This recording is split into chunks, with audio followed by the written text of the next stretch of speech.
Σας ευχαριστώ πάρα πολύ για την πρόσκληση, κύριε Πρόεδρε και κυρία Πρόεδρος του Συνεδρίου. Είναι τιμή μου που με καλέσατε και είμαι εδώ βέβαια με ουδεμία ειδικότητα στον κλάδο σας.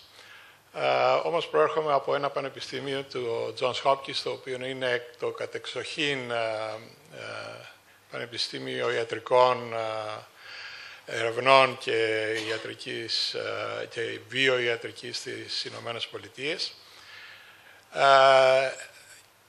και ασχολούνται και με λοιμώξεις. Εγώ βέβαια ασχολούμαι με εκτοξεύσεις αντί λοιμώξεις. Είναι μια άλλη πλευρά του Πανεπιστημίου του Johns Hopkins, η οποία είναι διαφορετική, αλλά είναι πολύ γνωστή στις Ηνωμένες Πολιτείες. Είναι πράγματι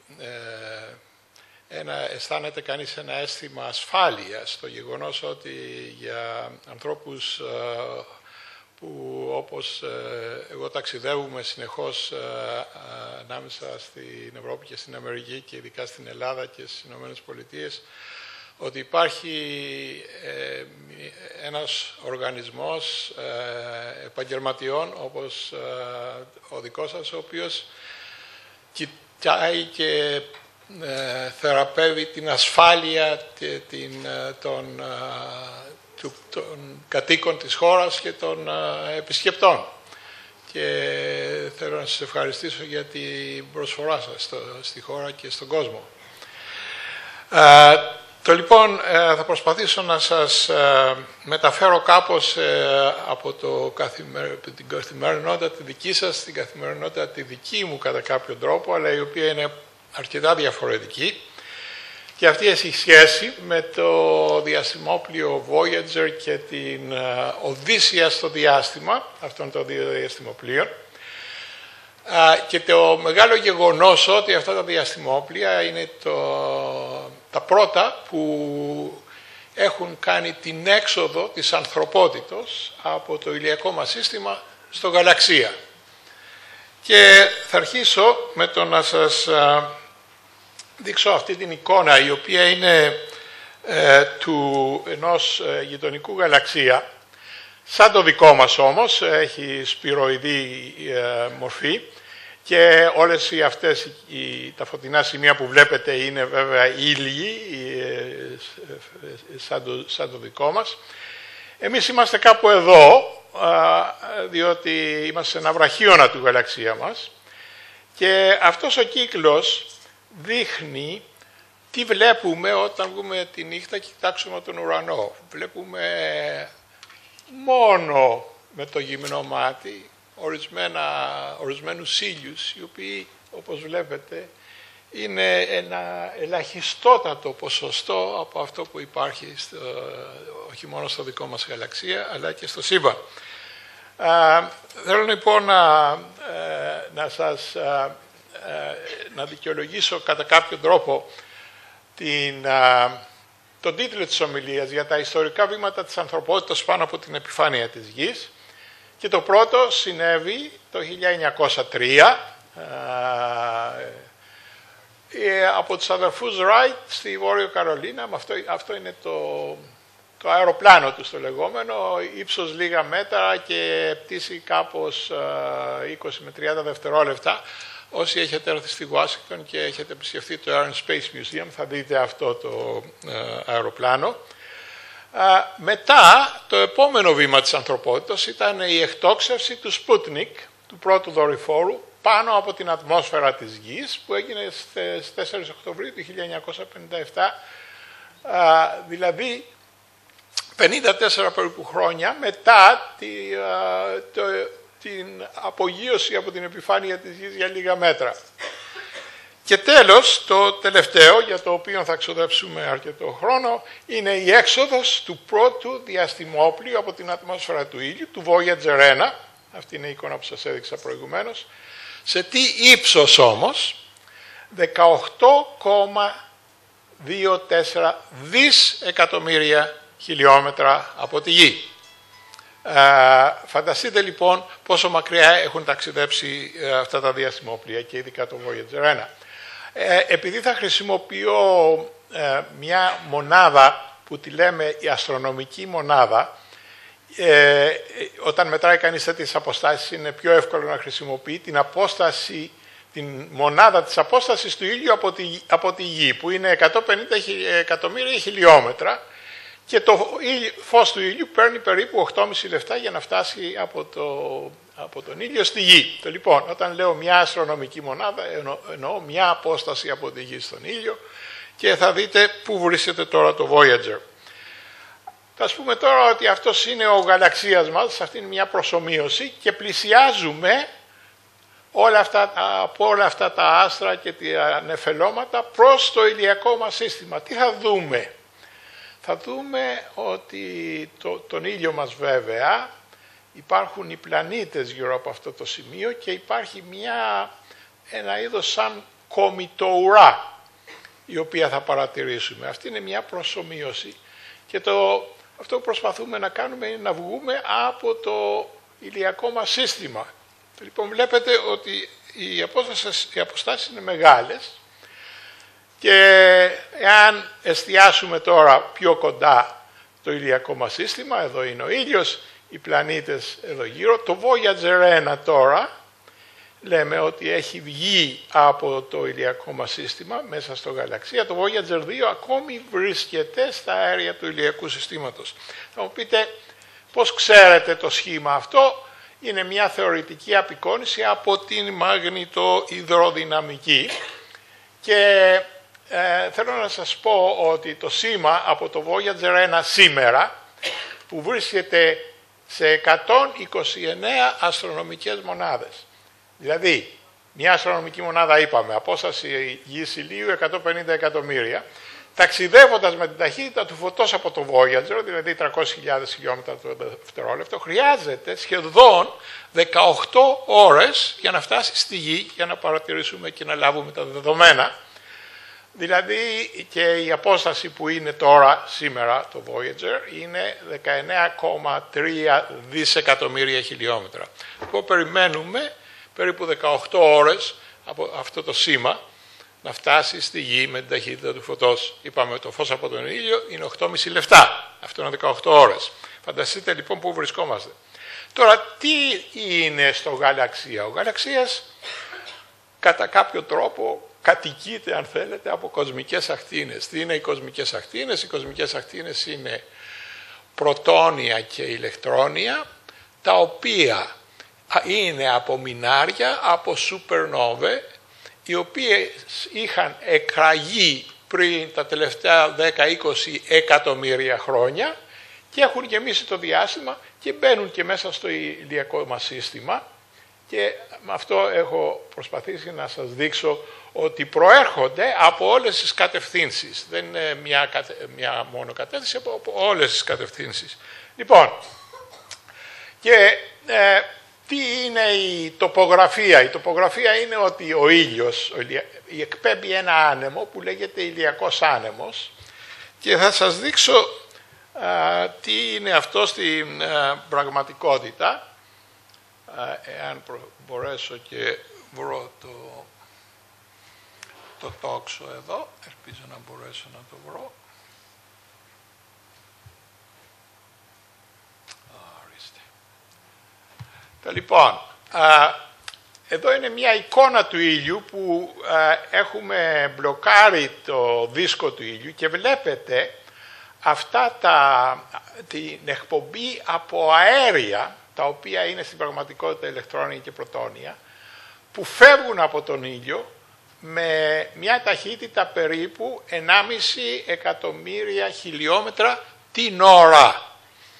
Όταν αυτά φτάσουν σε αυτό το σημείο, αρχίζει και η ακτινική τους επέκταση σταματάει και γίνεται αυτό που λέμε κρουστικό κύμα παύσης, και αρχίζει και διαλύεται η κίνηση αυτού του ηλιακού ανέμου του λεγόμενου, και τελικά όταν φτάσουμε πια έξω από το ηλιακό μας σύστημα, την ηλιόπαυση προς το γαλαξία, τότε εξαφανίζεται ολός διόλου. Και λοιπόν θέλω να σας πω, να σας δείξω με τι τρόπο μπορεί κανείς να κάνετε ένα πείραμα στον νεροχύτη σας όταν πάτε στο σπίτι, να δείτε ακριβώς γιατί είναι δυνατόν να υπολογίσουμε τι γίνεται με τον ηλιακό άνεμο. Πάτε στο σπίτι, ανοίγετε το συντριβάνι και βλέπετε ότι είναι υδροδυναμική. Και βλέπετε ότι το νερό κινείται προς την ακτινική κατεύθυνση, αλλά μέχρι σε ένα σημείο. Σε ένα σημείο αρχίζει και διαλύεται και γίνεται χαόδες προς όλες τις κατευθύνσεις. Λοιπόν, αυτός που λέτε είναι το φαινόμενο, ας πούμε, στο ηλιακό μας σύστημα του ηλιακού ανέμου. Εδώ είναι ο ήλιος υποτίθεται. Λοιπόν, μετά τι γίνεται? Εδώ βλέπετε σε αυτό το σημείο που χάνει την ακτινική κίνηση και είναι το κρουστικό κύμα παύσης που σας είπα προηγουμένως. Μετά είναι η ηλιόπαυση και πέραν από αυτό είναι ο μεσοαστρικός χώρος. Δηλαδή έχουμε χρησιμοποιήσει θεωρητικά μοντέλα να μεταφερθούμε από την υδροδυναμική στην μαγνητοϊδροδυναμική. Λοιπόν, με αυτά τα μοντέλα προχωρήσαμε για να δούμε. Έπρεπε να το είχα κλείσει αυτό, συγγνώμη. Χρειάζεται κανείς, βέβαια, σκάφη για να ταξιδέψει στο διάστημα, όπως και ο Κολόμβος χρησιμοποίησε σκάφη για να κοιτάξει για τον νέο κόσμο. Και το σκάφος το δικό μας είναι το διαστημόπλιο Voyager. Αυτό είναι ένα πρότυπο μοντέλο που είναι στο Jet Propulsion Laboratory, εκεί που έγινε η κατασκευή, και στέκομαι δίπλα του πριν από αρκετά χρόνια, και για να σας δείξω τα διάφορα όργανα που είναι σε αυτό το διαστημόπλιο. Αυτό είναι δεν θα σας προσπαθήσω να το προφέρω αυτό, αλλά είναι το όργανο που έκανε η ομάδα μας και θα σας πω περισσότερα γι' αυτό, για τις μετρήσεις που έχει κάνει. Εδώ είναι η αντένα για τις επικοινωνίες, η οποία βέβαια είναι πάντα στοχευμένη προς τη γη. Εδώ είναι οι πυρηνικές μπαταρίες. Οι προδιαγραφές του Voyager είναι το βάρος όλου αυτού είναι 725 κιλά. Η ενέργεια είναι 465 βατ όταν αρχίσαμε, αλλά τώρα έχει κατεβεί κάτω στα 264. Η διάμετρος της αντένας είναι 3,7 μέτρα. Η ισχύς του ραδιοπομπού, αυτός που σας είπα ότι μας στέλνει τα σήματα και παίρνουμε τα δεδομένα, είναι 22,4 βατ. Είναι σαν ένας μικρός λαμπτήρας και με αυτά έχουμε τη δυνατότητα να επικοινωνούμε από μια απόσταση, όπως είπα προηγουμένως, τώρα είμαστε 19,3 δισεκατομμύρια χιλιόμετρα. Και το υπόλοιπο των καυσίμων που έχουμε στο διαστημόπλιο είναι 22 χιλιόγραμμα. Αυτό λοιπόν και το διαστημόπλιο Voyager 2 εκτοξεύθηκαν το 1977. Δηλαδή είμαστε τώρα στο διάστημα πάνω από 37 χρόνια, 20 Αυγούστου και 5 Σεπτεμβρίου. Ο αντικειμενικός σκοπός καταρχήν ήταν να περάσουμε από το Δία και από τον Κρόνο. Μετά κατευθύναμε το διαστημόπλιο Voyager 1 προς τη βόρειο εκλειπτική και το Voyager 2 να περάσει από τον Ουρανό και από τον Ποσειδώνα, τις άλλους τελευταίους δύο μεγάλους πλανήτες του ηλιακού μας συστήματος, και βλέπετε ότι αυτό από τον Ποσειδώνα πέρασε το 89. Θα πω πολύ λίγα πράγματα για τις ανακαλύψεις. Έχουμε τώρα μια νέα όψη του ηλιακού συστήματος.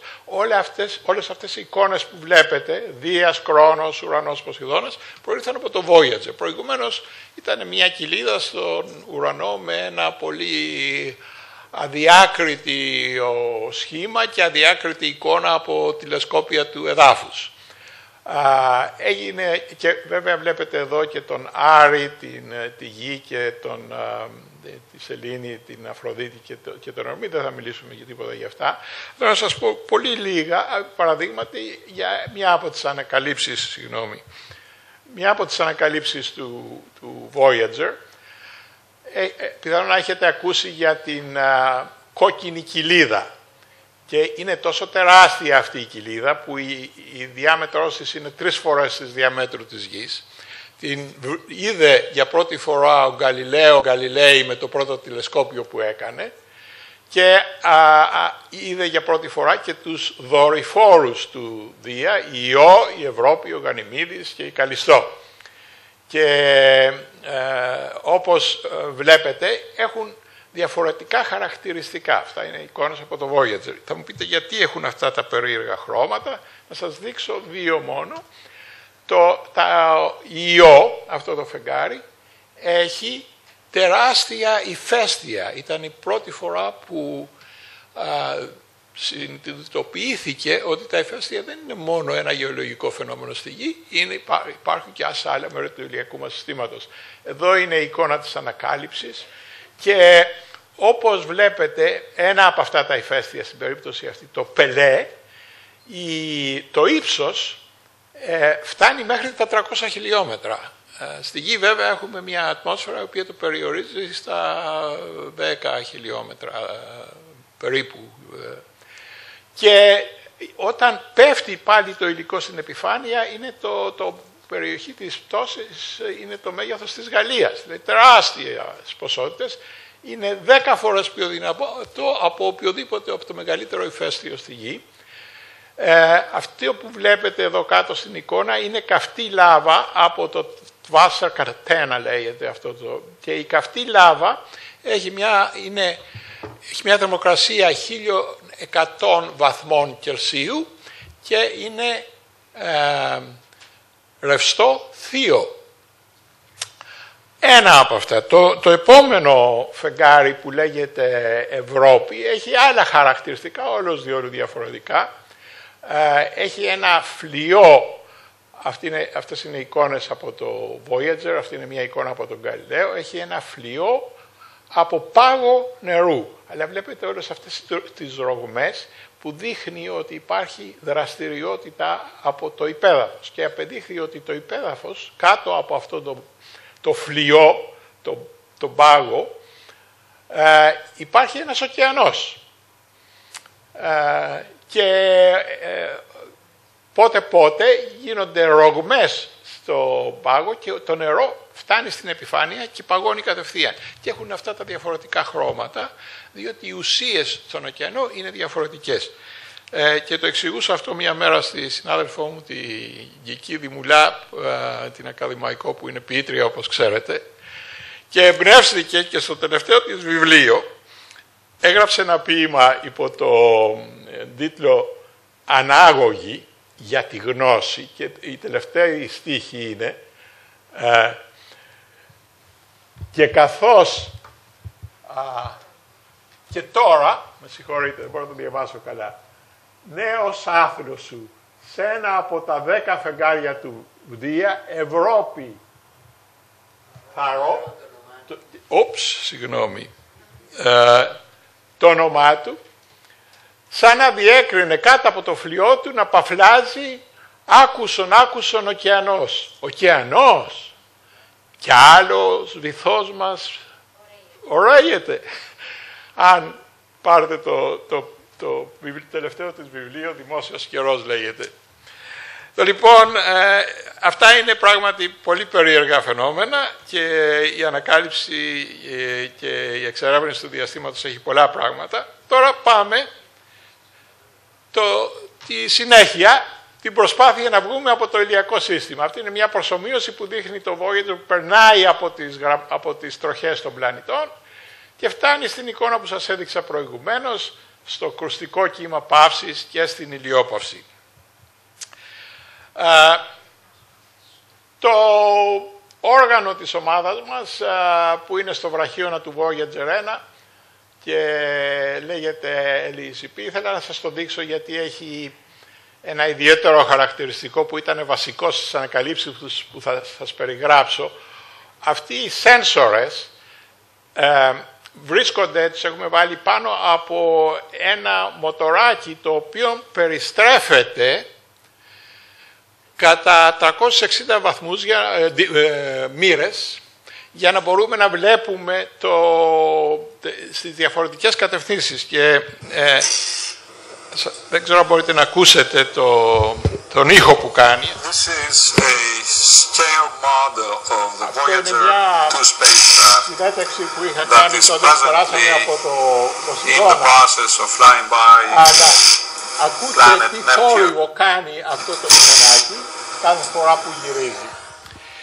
Και το είχαμε σχεδιάσει για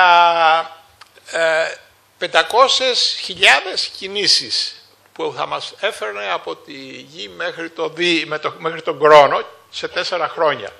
Αυτό βασικά κάνει, αυτή είναι μια προσομοίωση της περιστροφής, κοιτάει προς διαφορετικές κατευθύνσεις και κάνει ένα βήμα κάθε 192 δευτερόλεπτα.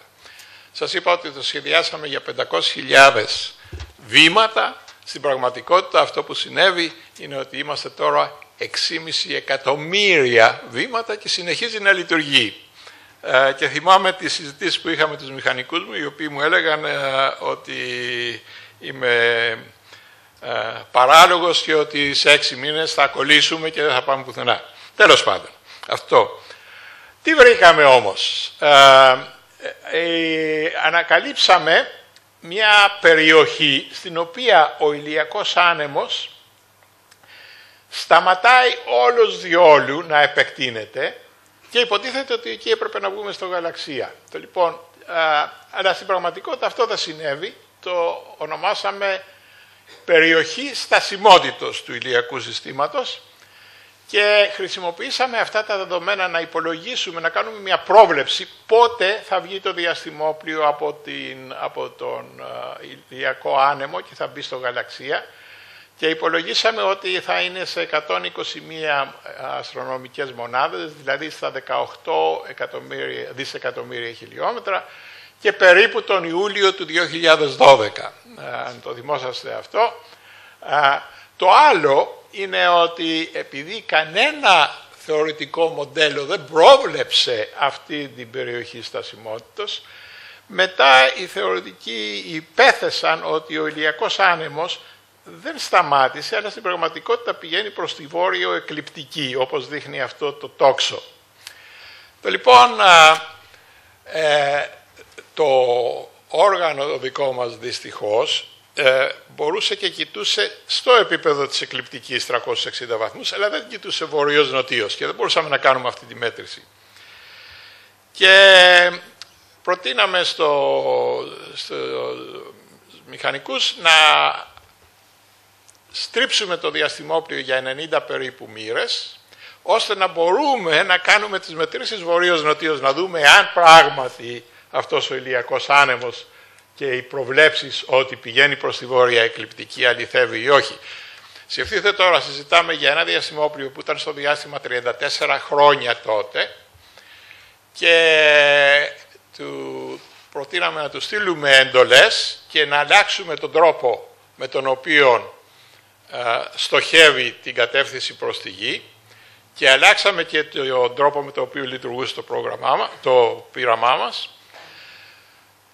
Βέβαια υπήρχε μεγάλο ρίσκο, οι μηχανικοί ήταν πολύ διστακτικοί, στο τέλος τους πείσαμε και κάναμε μια δοκιμή και δεν θα το πιστέψετε, αλλά το διαστημόπλιο εκτέλεσε όλες τις εντολές κατά γράμμα και δεν έχασε ούτε ένα βήμα.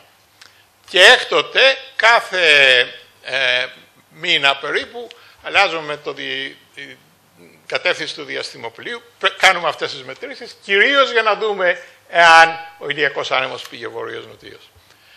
Το αποτέλεσμα ήταν ότι ο ηλιακός άνεμος δεν πήγαινε ούτε προς τη βόρεια κατεύθυνση, ούτε προς την νότια κατεύθυνση και αυτό πάλι το δημοσίευσαμε στο Nature το 2012. Αλλά εντωμεταξύ έγιναν άλλα πράγματα τα οποία και αυτό είναι ένα από τα δεδομένα που θα σας δείξω και μην ανησυχήσετε, δεν θα σας δείξω πολλά τέτοια.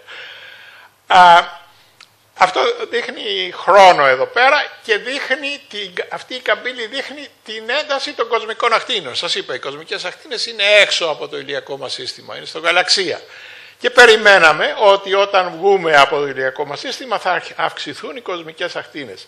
Και τον Αύγουστο του 2012 αυξήθηκαν πράγματι, ενώ τα ηλιακά σωμάτια ελαττώθηκαν 1000 φορές πιο χαμηλά από ό,τι ήταν προηγουμένως.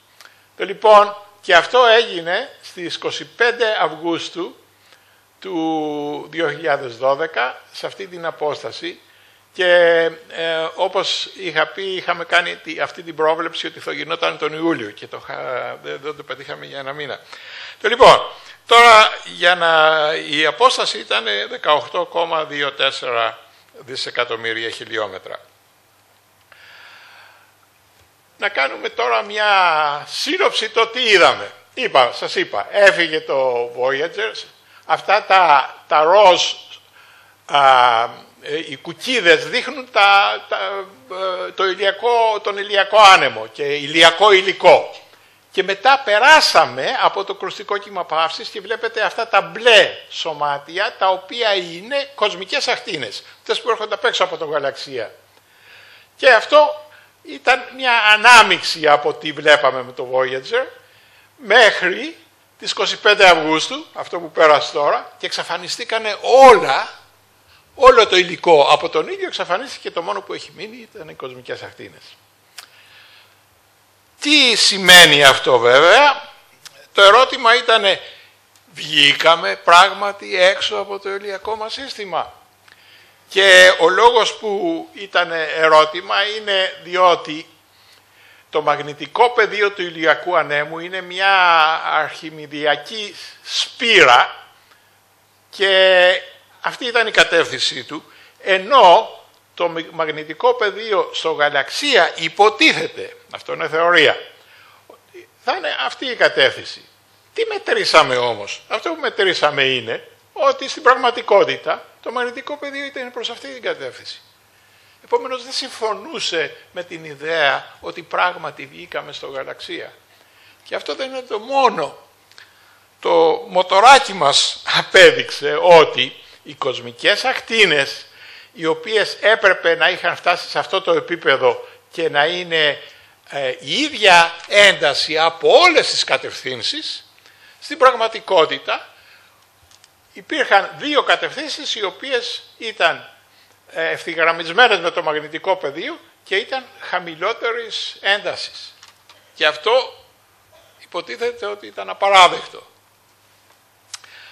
Τι γίνεται? Γι' αυτό πιθανόν να ακούσατε στις εφημερίδες ότι ορισμένοι από την επιστημονική ομάδα έλεγαν ότι βγήκαμε στο γαλαξία και ότι ένα-δύο άλλοι επιστήμονες είχαν πει ότι όχι, δεν βγήκαμε ακόμη διότι το μαγνητικό πεδίο δεν είναι στη σωστή κατεύθυνση. Και όπως στο ελληνικό θέατρο υπήρξε ο απομηχανής Θεός, που θα σας εξηγήσω σε ένα λεπτό. Ξέρετε, ο ήλιος, όπως σας είπα, βγάζει αυτόν τον ηλιακό άνεμο, αλλά πέρα από το συνεχή άνεμο, ο ήλιος πότε-πότε αποβάλλει τεράστιες ποσότητες ιονισμένου αερίου με εκρήξεις. Λέγονται θεματικές εκτοξεύσεις μάζας, που εκτινάσει μέχρι 2 δισεκατομμύρια τόνους υλικό προς το διάστημα. Και όταν λέγω τόνους πλάσματος, δεν είναι το πλάσμα που νομίζετε, που χρησιμοποιείτε εσείς. Το πλάσμα στα φυσική είναι αέριο με ίσο αριθμό πρωτονίων και ηλεκτρονίων. Αυτό είναι το πλάσμα το δικό μας, είναι αέριο. Λοιπόν, βλέπετε λοιπόν, εδώ είναι μπλοκαρισμένη ο δίσκος του ήλιου, βλέπετε την έκρηξη που έγινε. Αυτό που είδατε που ανέβαινε από αυτή ήταν ένας κομήτης, ο οποίος ο καημένος ήταν περαστικός και άξαφνα έγινε αυτή η έκρηξη και τον διάλυσε. Η έκρηξη του πλάσματος από τον ήλιο. Αλλά τι συνέβη? Αυτή η έκρηξη που συνέβη το Μάρτιο του 2012 έφτασε στο Voyager τον Απρίλιο του 2013. Φανταστείτε, σε αυτή την απόσταση πήρε 13 μήνες να φτάσει, παρά το γεγονός ότι κινούνταν με μια ταχύτητα 1,5 εκατομμυρίων χιλιόμετρων την ώρα. Και τι είδαμε τότε? Αυτό που παρατηρήσαμε είναι ότι έχουμε και ένα μικρό ραδιοπομπό, ένα από τα πειράματα στο Voyager, και μπορεί και ακούει τους ήχους του διαστήματος. Στην πραγματικότητα αυτά είναι παλώμενα ηλεκτρόνια που δημιουργούν ένα ηλεκτρομαγνητικό πεδίο, το οποίο μετρούσαμε εμείς. Θέλω να, αν μπορέσετε να ακούσετε,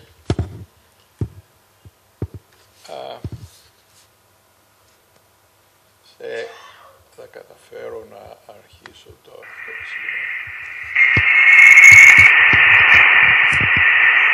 Βλέπετε αυτό το σημείο, εδώ είναι η συχνότητα και αυτό που λέμε είναι ότι με τη μέτρηση της συχνότητας μπορούμε και μετράμε την πυκνότητα των αερίων στο γαλαξία. Και η αναμενόμενη πυκνότητα ήταν 0,1 ανακυβικών εκατοστά. Έγινε λοιπόν αυτή η μέτρηση και είχαμε μια συνάντηση στο Johns Hopkins. Αυτή είναι η επιστημονική ομάδα του Voyager, λέγεται Science Steering Group. Το προηγούμενο Σεπτέμβριο το 2013 ήθελα να σας δείξω και τους ορισμένους από τους επικεφαλείς είναι τέσσερα πειράματα. Ο Stone είναι των κοσμικών ακτίνων, για το μαγνητικό πεδίο ο κύριος Νες, ο Γκαρνέτ γιατί το ράδιο που σας είπα και το πείραμα που σας είπα για το δικό μας. Βέβαια θα παρατηρήσετε ότι υπάρχει μόνο μία κυρία, αλλά είναι η κυρία η οποία διοικεί το πρόγραμμα και σημαίνει ότι έχει τα χρήματα. Και όπως ξέρετε είναι ο χρυσός κανόνας που λέει ότι αυτός που έχει το χρυσό κάνει τον κανόνα. Εκείνη είναι η κυρία που κάνει τους κανόνες στο Voyager. Λοιπόν, αποφασίσαμε ότι είναι η σύνθεση όλων των δεδομένων. Εδώ είναι μια απεικόνιση, προς τα δω ο ήλιος, είπαμε εδώ ήταν ο ηλιακός άνεμος, φτάσαμε στο κρουστικό κύμα παύσης, σε 94 αστρονομικές μονάδες. Μετά περάσαμε στην περιοχή της επιβράνδυσης, αυτός λέγεται ο ηλιοφλοιός. Μετά ανακαλύψαμε αυτό το stagnation region, περιοχή στασιμότητος που σας εξήγησα προηγουμένως. Και τέλος, περάσαμε την ηλιόπαυση στις 25 Αυγούστου και αυτό επιβεβαιώθηκε απολύτως με τη μέτρηση της πυκνότητας μέσα στο γαλαξία από τα ραδιοκύματα, από τα ηλεκτρόνια, τα παλώμενα. Και αυτή ήταν η ομόφωνη εικόνα της επιστημονικής ομάδας των Voyager. Βέβαια θα μου πείτε, εντάξει, αυτό έγινε σχεδόν πριν ένα χρόνο, τι βλέπετε τώρα? Και αυτό που βλέπουμε, πρέπει να σας πω ότι έγινε μια ειδική δημοσίευση στο περιοδικό Science, που όπως ξέρετε έχει τη μεγαλύτερη κυκλοφορία στον κόσμο, με αυτές τις μελέτες που και με το Voyager στο εξώφυλλο του περιοδικού. Αλλά αυτό που βλέπουμε τώρα, σας έδειξα προηγουμένως ότι οι κατευθύνσεις των κοσμικών ακτίνων πρέπει όλες να είναι σε ένα επίπεδο. Και είδαμε ότι, σας έδειξα ότι δεν ήταν έτσι. Και πέρασε ένας χρόνος τουλάχιστον, εδώ ήταν 25 Αυγούστου είπαμε που βγήκαμε νομίζαμε ότι βγήκαμε στο γαλαξία. Μετά όμως άρχισαν να εμφανίζονται από όλες τις κατευθύνσεις εξίσου. Και είπαμε εντάξει, υπάρχει μια μεταβατική περιοχή, είναι 600 εκατομμύρια χιλιόμετρα, αλλά μετά άρχισε πάλι και έφυγε από αυτή την κατεύθυνση και μετά επέστρεψε, είπαμε ότι μετά από ένα χρόνο, δεύτερη μεταβατική περιοχή. Και το πρόβλημα είναι ότι τα δεδομένα που λαμβάνουμε από το Voyager ακόμη και σήμερα, και κοίταξε τα τελευταία σήμερα το πρωί, είναι κατά κάποιο τρόπο πιο περίπλοκα. Είμαστε απολύτως βέβαιοι ότι το διαστημόπλοιο βρίσκεται στο διαστρικό χώρο. Δεν υπάρχει αμφιβολία γι' αυτό, αλλά ο διαστρικός χώρος δεν είναι όπως τον νομίζαμε και όπως μας λέγανε οι θεωρητικοί. Και αισθανόμαστε, είχαμε μια άλλη συνάντηση πριν ένα μήνα περίπου στο πανεπιστήμιό μας.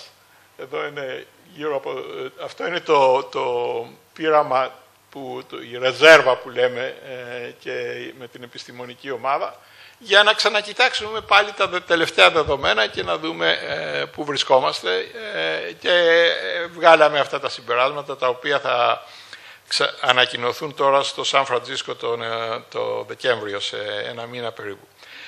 Πάντως αισθανόμαστε όπως ο Κολόμβος που έφτασε εκεί που νόμιζε πως ήταν οι Ανατολικές Ινδίες, ενώ στην πραγματικότητα είχε ανακαλύψει μια καινούργια ήπειρο, αλλά δεν ήξερε πού ήταν. Και με τον τρόπο που κινούνται τα δεδομένα, και εμείς ξέρουμε ότι είμαστε στο γαλαξία, αλλά ο γαλαξίας είναι πολύ διαφορετικός από αυτό που περιμέναμε. Να σας πω τώρα 2-3 πράγματα. Μέχρι πότε θα λαμβάνουμε μετρήσεις από το Voyager. Το πρόβλημα είναι ότι η ενέργεια της μπαταρίας του μειώνεται συνεχώς. Η μπαταρία είναι πυρηνική. Θα λειτουργούν όλα τα όργανα μέχρι το 2020, σε απόσταση 150 περίπου αστρονομικών μονάδων, δηλαδή 22,5 δισεκατομμύρια χιλιόμετρα. Μετά θα αρχίσουμε να ενεργοποιούμε ένα ή δύο όργανα μέχρι που να μην υπάρχει αρκετή ισχύς για να λειτουργούν και το τελευταίο όργανο. Και αυτό θα συμβεί το 2025 σε 170 αστρονομικές μονάδες, δηλαδή μέχρι τα 26,5. Το Voyager θα τελειώσει κάποτε και υποθέτουμε το 2025. Έχουμε όμως πάνω στο Voyager ένα χρυσό δίσκο για τα άστρα που σχεδιάστηκε από τον Carl Sagan, ο οποίος περιλαμβάνει χαιρετισμούς από τον πρόεδρο των ΗΠΑ και τον Γενικό Γραμματέα των Ηνωμένων Εθνών, επίσης χαιρετισμούς σε 54 γλώσσες, ήχους από φάλαινες, ήχους της γης, 90 λεπτά μουσικής και 118 φωτογραφίες. Λοιπόν, αυτοί που θα συλλάβουν κάποτε το διαστημόπλοιο, αυτός είναι ο Carl Sagan, ο οποίος έφυγε δυστυχώς το 1996, θα ξέρουν από πού προέρχεται αυτό το διαστημόπλοιο. Και θέλω να κλείσω με ορισμένες σκέψεις για το πόσο μακριά έχουμε φτάσει στην πραγματικότητα, και για να το κάνουμε πιο υπαρκτό, έκανα μια κλιμάκωση σχετικά με το Καλιμάρμαρο. Λοιπόν, εάν βάλουμε το μέγεθος του Καλιμάρμαρου και ο ήλιος είναι στο κέντρο, η γη είναι περίπου εδώ, ο Κρόνος είναι εκεί, ο Ποσειδώνας, ο τελευταίος πλανήτης που περάσαμε, βρίσκεται εκεί, και τώρα το Voyager σε 129 αστρονομικές μονάδες βρίσκεται περίπου στην έξοδο από το Καλιμάρμαρο. Θα μου πείτε, καλά, εντάξει, πόσο μακριά είναι το επόμενος ήλιος που πιθανόν να έχει πλανήτες. Με αυτή την κλίμακα είναι περίπου στη Σόφια, που είναι το Α Κεντάβρου, ο πιο κοντινός ήλιος στο ηλιακό μας σύστημα. Και θέλω να τελειώσω με τα σχόλια για το ανθρώπινα πληρώματα στο διάστημα, που είναι κέριο θέμα. Η απόσταση του Α Κεντάβρου είναι 41,3 εκατομμύρια χιλιόμετρα. Το ταξίδι με την ταχύτητα του φωτός μετεπιστροφής θα πάρει 8,7 χρόνια, που είναι τεχνολογικά αδύνατον. Το Voyager εάν είχαμε ένα σκάφος με 1% της ταχύτητας του φωτός, όχι όλη τα ταχύτητα του φωτός, η διάρκεια θα είναι 870 χρόνια. Εάν το Voyager, παραδείγματι, εάν είχαμε ένα πλοίο με ταχύτητα 5 φορές του Voyager, το Voyager τώρα είναι 17 χιλιόμετρα το δευτερόλεπτο ή 61.000 χιλιόμετρα την ώρα. Αλλά, δηλαδή, εάν ήταν 5 φορές, περίπου 100 χιλιόμετρα το δευτερόλεπτο, το ταξίδι θα διαρκούσε 26.100 χρόνια στο Α και Ταύρου. Συμπέρασμα, να ξεχάσουμε τον επικισμό, που το βλέπετε πολλές φορές στις εφημερίδες. Ποια είναι η λύση? Η λύση, κυρίες και κύριοι, είναι να προστατεύσουμε τη γη τουλάχιστον για τις επόμενες εκατοντάδες χιλιάδες χρόνια. Είναι το μόνο διαστημόπλοιο που έχουμε και είμαστε οι επιβάτες. Και αυτό πρέπει να το προστατεύσουμε και να το διατηρήσουμε. Και να θυμόμαστε όλοι την ανατολή της γης στον ορίζοντα από τη Σελήνη που πήραν οι αστροναύτες το 1969, που δείχνει ότι η γη από αυτή την απόσταση δεν έχει ούτε σύνορα, ούτε φυλές και μόνο μια μπλε σφαίρα, όπως έλεγε και ο Καρλ Σέιγκαν. Λοιπόν, καλώς ήρθατε στο Γαλαξία, το ταξίδι συνεχίζεται και σας ευχαριστώ.